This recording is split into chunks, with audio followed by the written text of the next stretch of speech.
Well, bakers, in honor of St. Patrick's Day, we are doubling down with the Irish, and I'm going to show you how to make lovely chocolate pots using O'Driscoll's Irish whiskey. This is actually my family's Irish whiskey from my hometown of Wexford, Ireland, and I'll talk more about this later.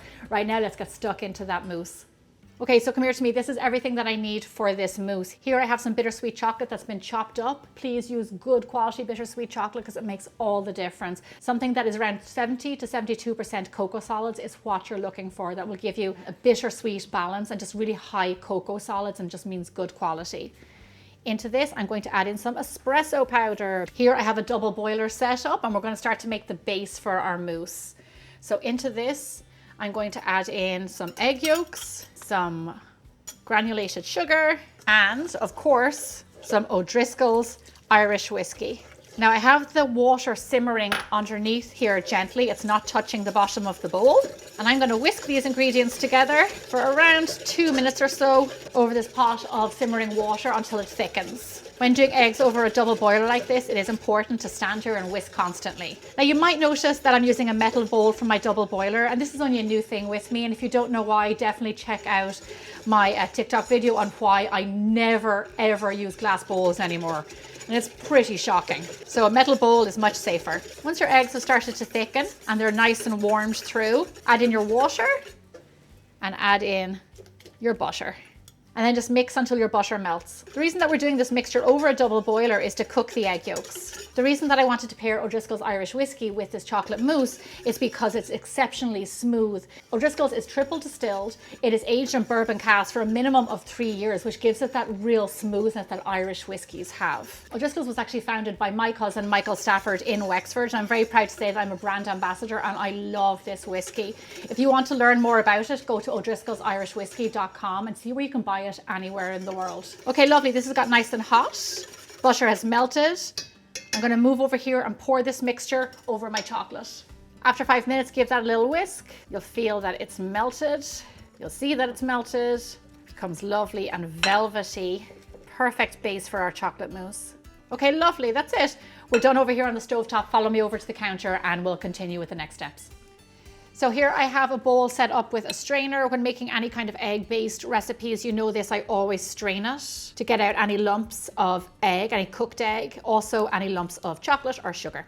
Pass it through a sieve, because with a mousse, we want the most silky, smooth results possible, and that's what will help with this. I have my stand mixer for this next job because we're gonna have to whip egg whites. We used the yolks already for the chocolate part, and now we're going to do the egg whites. It's really important to make sure your egg whites are at room temperature because they whip up so much better. If they're straight from the fridge and cold, it's just harder for them to kind of get going. They can be a bit sluggish. So we're gonna whip these up just by themselves, like medium speed for like 2 minutes. Then you can turn off the machine and really start to whip those egg whites to soft peaks. So I'm gonna take a moment while these are whipping to tell you about all of the Irish recipes I have on my website. Obviously I have a ton for personal reasons. I've got some great traditional, straight from Ireland recipes like potato farls, sausage rolls. My traditional scones are one of my most popular recipes on my website. Just great classic Irish recipes that you can have in your home for St. Patrick's Day. If you like the Irish vibe of adding a little bit of whiskey into your dessert, then go to my website and check out all my O'Driscoll recipes. I have so many. I'm going to turn it up to medium speed. These egg whites have gotten really lovely and thick. Once they have gotten to this stage where they're really fluffy, they have like quadrupled in size and the structure is much better, we're slowly going to add in that little bit of sugar. Now, you only want to add in the sugar at this stage because if you add it in too early and the egg whites aren't strong enough, it will fall to the bottom and the egg white will collapse. The sugar will give it kind of a meringue effect and help to create structure. It's only a little bit of sugar, but it does the trick. Okay, this is looking great, nice and thick. You don't want to beat it too much or the egg whites will actually separate and it will get kind of liquidy at the bottom. And they'll also end up looking a bit dry, which is kind of funny to say, but it's true. So we have our chocolate mixture here. We have our egg whites. Take a nice big spoonful, like a third of the mixture, Now with a thin-edged metal spoon, I know you're sick of hearing me say this, but when you're folding in ingredients, especially when you're doing egg whites, you know, a Genoa sponge, stuff like that, a thin-edged metal spoon, because it just slices through the egg whites, helping to fold them in, rather than a big thick spatula will just knock out all the air that we've created. We want something that will just glide through those egg whites and retain the air that you have in that little meringue. Okay, lovely. So we just add in a little bit of egg whites to introduce them, to loosen up the mixture. We always do this. This is best practice when you're making mousses and things like that. Introduce a little bit. It loosens up the mixture and then it makes it much easier to introduce the rest. If you don't do this, you can actually end up with kind of lumps of egg white. Now we want to keep mixing until our egg whites are combined, and then we're going to stop. We don't want to over mix it as to not knock out the air in our meringue. Okay, I'm going to quit while I'm ahead and stop mixing that. And I'm going to put my mousse into our little cups and glasses. So I actually got these. I love treasure hunting. And I got these glasses in a place called the Treasure Trove in Wexford, Ireland, where I'm from, in my hometown. And they do amazing antique furniture, but they also do like gorgeous plates and bowls and spoons and like little cups and glasses and all the things. And a lot of my props actually come from there. I pack them in my bag like a crazy lady and fly them from Wexford to Los Angeles. But it's well worth it. I think these are actually like old orange juice glasses. They remind me of when I was in boarding school, but I just adore them. Now, we are going to spoon our mousse into our glasses. I'm very generous when it comes to my desserts, almost to the top of the glass. This recipe will make around 6 to 8 chocolate mousse pots, depending on how much you want to serve. So here's what you want to do. Put them in the fridge, let them chill for around 4 to 6 hours and let them set. You can also make them up to a day in advance and they'll be really good then too. So before you serve your mousse pots, I want you to whip up this nice little whiskey cream. It's really simple. We just have some heavy whipping cream here.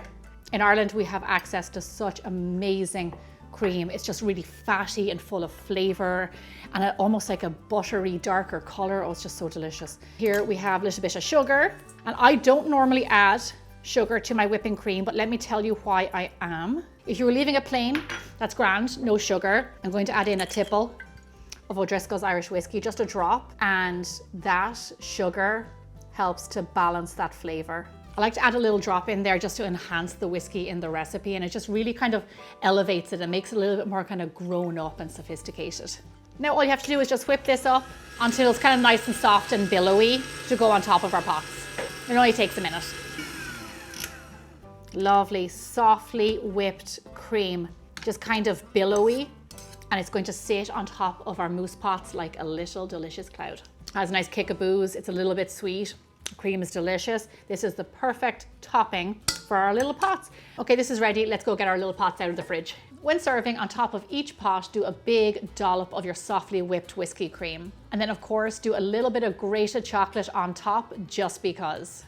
This is not your average mousse. The flavor is elevated. It's also complex with the coffee and the whiskey in there. And in these little glasses, they do look extra special. If you're going fancy this St. Patrick's Day, this is the dessert for you.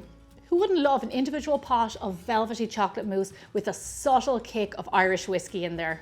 When it comes to my desserts, I'm all about texture. So this pot of velvety, bubbly chocolate mousse is just right up my alley. And the smoothness of the Irish whiskey just makes this like just a really special little dessert. Happy St. Patrick's Day, or as we say in Ireland, Lá Féile Pádraic. For more information about O'Driscoll's Irish Whiskey, head to o'driscollsirishwhiskey.com and pick yourself up a bottle. I will see you back here, same time, same place next week with a brand new recipe.